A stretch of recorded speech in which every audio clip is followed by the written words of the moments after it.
Industrial production expected to slow. Then we get inflation numbers from the UK.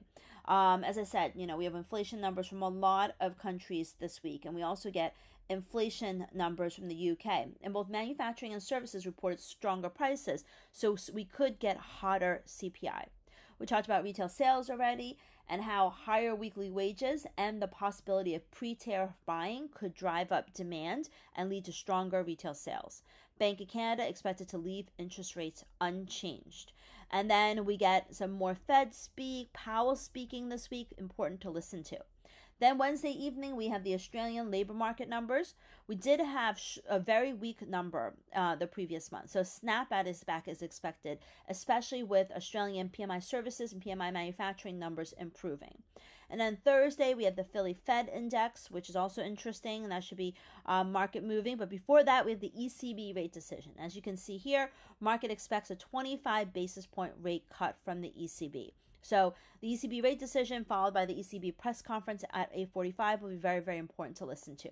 And then Thursday night, we have Japanese inflation data, hotter inflation data expected from Japan. And then Friday's a holiday for most countries. So I think it should be very quiet, consolidated trade, but a lot of the volatility will be bunched up to the beginning of the week.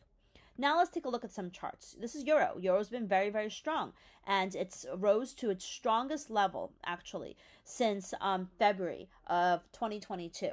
Which is really bad for me. I'm traveling in Europe right now, but it's very, very strong. There is a possibility of pullback. There's a little bit of a consolidation, possible reversal candle.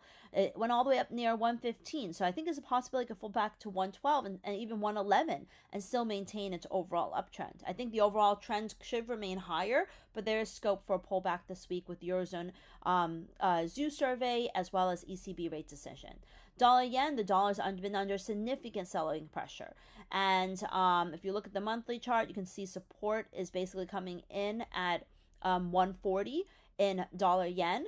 But if we bounce, we could bounce up to 145 before moving lower once again.